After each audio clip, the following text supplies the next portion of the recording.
السلام علیکم سامعین، ہمارے یوٹیوب چینل میں ایک بار پھر خوش آمدید۔ سامعین، یہ بات ہے 8 مارچ 2014 کی، یعنی آج سے قریب 8 سال پہلے کی۔ ملیشین ایئر لائن کی ایک جہاز فلائٹ MH370 کو ملیشین کیپٹل کوالالمپور سے ٹیک آف کر کے چائنا کے کیپٹل بیجنگ تک جانا تھا۔ اس فلائٹ میں 2 پائلٹ، 10 کیبن کریو، 227 پیسنجرز موجود تھے، جن میں سے زیادہ تر پیسنجرز کا تعلق چائنا سے تھا۔ دونوں پائلٹ انتہائی تجربہ کار تھے، جن میں سے 53 سال کا ایک کیپٹن زاہد احمد شاہ کو 33 سال کا فلائٹ ایکسپیرینس تھا، جبکہ 27 سال کے کو پائلٹ فادق عبدالحمید ایک جونیئر پائلٹ تھے، جن کو 7 سال فلائٹ ایکسپیرینس تھا۔ اگر اس جہاز کی بات کی جائے تو یہ بوئنگ 11 سال پرانا تھا، جس میں نہ ہی کسی قسم کی خرابی تھی اور نہ ہی آج تک کوئی مسئلہ ہوا تھا۔ بتانے کا اصل مقصد صرف اتنا ہے کہ یہ ملیشیا اور چائنا کے درمیان چلنے والی ایک بالکل نارمل جہاز تھا، جو روزانہ 5 گھنٹے اور 34 منٹ کی پرواز کے بعد چائنا سے ملیشیا یا ملیشیا سے چائنا جاتی تھی۔ لیکن آج کا دن اس جہاز کے لیے بالکل نارمل نہیں تھا۔ بے شک فلائٹ MH370 کو 5 گھنٹے اور 34 منٹ پرواز کرنی تھی، لیکن ٹیک آف سے پہلے اس میں ضرورت سے زیادہ فیول ڈالا گیا، جس سے وہ 7 گھنٹے اور 41 منٹ تک فلائنگ کر سکتی تھی، یعنی اپنے حد سے 2 گھنٹے زیادہ۔ ایسا کرنا بھی ایئر لائن کی روٹین پریکٹس ہوتی ہے، تاکہ اگر جہاز کو خراب موسم یا کسی اور ایمرجنسی میں کہیں اور ڈائیورٹ کیا جائے تو اس کے پاس ایکسٹرا فیول موجود ہو۔ یہ دن تھا 8 مارچ 2014 کا، اور رات کے 12:42 کو روٹین کے مطابق کوالالمپور سے ٹیک آف کیا۔ پہلے پائلٹ زہری نے ٹیک آف سے پہلے اور اس کے بعد Kuala Lumpur air traffic control tower سے بھی رابطے میں تھے۔ ٹیک آف کرتے ہی جہاز اپنی ڈائریکشن ساؤتھ چائنا کی طرف کر دی، اور ٹھیک 20 منٹ کے بعد، یعنی رات کے 1:09 پر جہاز پر لگے ٹرانسپورٹر نے اپنی کرنٹ GPS کی location Kuala Lumpur air traffic control tower کے ریڈار کو بھیج دی۔ ٹرانسپورٹر کا آٹومیٹک فنکشن ہوتا ہے، جو ہر تھوڑے وقت کے بعد اپنی لوکیشن قریبی ریڈار کو بھیج دیتا ہے۔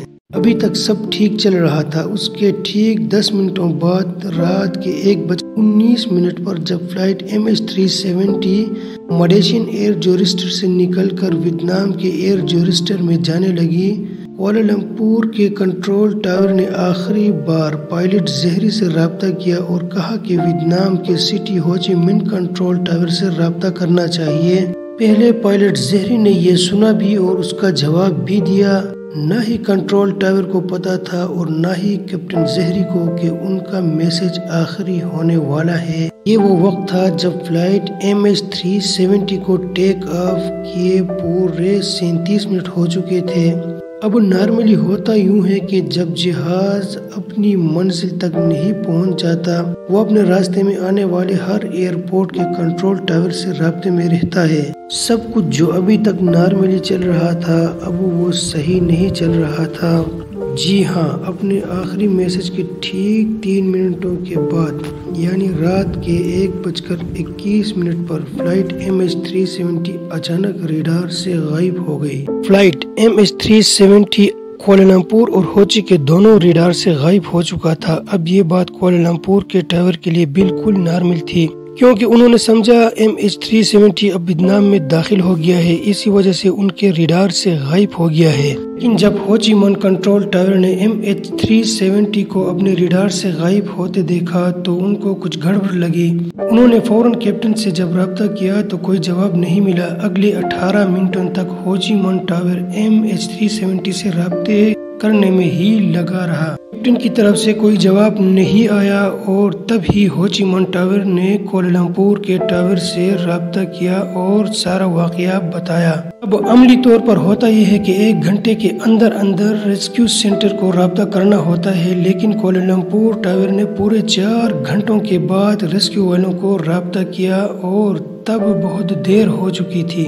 صبح کے 6:15 ہو چکے تھے اور یہی وہ وقت تھا جب MH370 کو بیجنگ میں لینڈ کرنا تھا۔ ایک امید تھی کہ شاید جہاز اپنے وقت پر لینڈ ہو جائے، لیکن وہاں سے بھی کوئی اچھی خبر نہ آئی۔ خیر، صبح کے 6:32 پر ٹھیک اسی جگہ جہاں سے جہاز غائب ہوا تھا وہاں ایک سرچ آپریشن شروع کیا گیا، جس میں 7 ملکوں کی 34 شپس اور 28 ایئر کرافٹ نے MH370 کو ڈھونڈنا شروع کیا، لیکن بدقسمتی سے وہاں جہاز کا نام و نشان نہ ملا۔ پوری دنیا کو اس حادثے کا پتہ چل چکا تھا۔ اسی دوران کئی ملکوں کی ٹیمیں اس سرچ آپریشن کا حصہ بن گئے۔ جہاز کو اچانک اس طرح غائب ہونا کسی کو ہضم نہیں ہو رہا تھا۔ اگر جہاز سمندر میں کریش ہوتا تو کوئی نہ کوئی صورت مل جاتا۔ اگلے 4 دنوں تک یہ آپریشن چلتا رہا، لیکن کہیں سے بھی کوئی اچھی خبر نہ مل سکی۔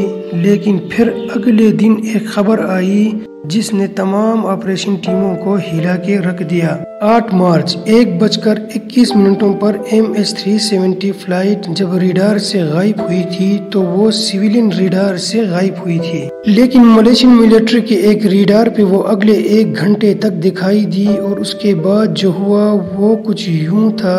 سویلین ریڈار سے غائب ہونے کے بعد جہاز نے چند منٹوں کے لیے رائٹ پہ جانا شروع کیا اور پھر یو ٹرن کر کے واپس ملیشیا کی طرف کر دی گئی۔ 31 منٹوں کے بعد جہاز نے ملیشیا کے شہر چنائی کو کراس کیا اور ملاکا اسٹریٹ کی طرف ٹرن کیا۔ ریڈار کی آخری رینج تھی۔ MH370 کو انڈین اوشن کے حصے میں دیکھا گیا اور اس وقت رات کے 2:22 تھے۔ اب اس کے بعد MH370 نہ ہی ملٹری ریڈار میں دکھائی دیا نہ ہی کسی سویلین ریڈار میں۔ سبھی اس مسئلے میں تھے کہ جہاز گیا تو آخر گیا کہاں۔ جہاز کو انڈین اوشن میں بھی ڈھونڈا گیا، لیکن وہاں بھی کچھ نہیں ملا۔ اگلے کچھ دنوں بعد ایک اور خبر ملی اور اس نے پورے مسئلے کو بدل دی۔ پتہ یہ چلا کہ جہاز ملٹری ریڈار سے 2:22 میں غائب ہو چکا تھا، لیکن ایک سیٹلائٹ ایسی تھی جو لگاتار رابطے میں تھا۔ آپ کو یہاں اپڈیٹ کرتے چلے کہ یہ بوئنگ ایئر پلین کے لیے نارمل بات ہوتی ہے کہ جب ان کا اپنا کمیونیکیشن سسٹم کسی وجہ سے خراب ہوتا ہے تو وہ سیٹلائٹ سے رابطہ کرنے کی کوشش کرتا ہے۔ جہاز میں آٹومیٹک ٹھیک ہر 1 گھنٹے کے بعد 35,000 کلومیٹر دور انمارسٹ نامی سیٹلائٹ سے رابطہ کرنے کی کوشش کی۔ سیٹلائٹ سے سیف ڈیٹا کی مدد سے ایکسپرٹ نے ایک کمپلیکس کمیونیکیشن تیار کی کہ آخر کار MH370 فلائٹ اگلے موو کا بھی پتہ چل گیا۔ ملٹری ریڈار سے غائب ہونے کے بعد ملیشین ایئر کرافٹ نے دوبارہ ٹرن لیا اور مسلسل 5 گھنٹوں تک انڈین اوشن کے اوپر فلائٹ کرتا رہا۔ صبح کو 8:19 پر یہ جہاز نے آخری بار سیٹلائٹ سے رابطہ کیا، اور یہ MH370 کی طرف سے ملنے والا آخری میسج تھا۔ اس کے بعد نہ ہی جہاز نے کسی سے رابطہ کیا اور نہ ہی کسی ریڈار پہ شو ہوا۔ یعنی جس وقت ریسکیو ٹیم پہلی بار جہاز کو ڈھونڈ رہی تھی، اصل میں اس وقت جہاز فلائنگ کر رہا تھا۔ ایکسپرٹ اور انویسٹیگیشن ٹیم کا ماننا ہے کہ آسٹریلیا سے 2000 کلومیٹر ویسٹ میں انڈین اوشن کے اوپر جہاز کا کنیکشن ختم ہوا۔ کوالالمپور سے ٹیک آف کرنے کے بعد اس گلف اسپورٹ پہ آخر جس کو پورے 8 گھنٹے لگے اور جہاز میں فیول بھی اتنا ہی تھا، تو اس بات کا زیادہ خدشہ ہے کہ MH370 بھی اس گلف اسپورٹ میں ہی فیول ختم ہونے کی وجہ سے کریش ہو گیا۔ انڈین اوشن یہ گلف اسپورٹ پورے انڈیا سے بھی بہت بڑا ہے اور یہاں سٹارٹ کیا گیا ڈیڈ سی سرچ آپریشن میں MH370 کو ڈھونڈنا بہت ضروری تھا، کیونکہ جب تک جہاز اور اس کا باکس نہیں ملے گا تب تک یہ پتہ نہیں چلے گا کہ کریش سے پہلے جہاز میں کیا کچھ ہو رہا تھا۔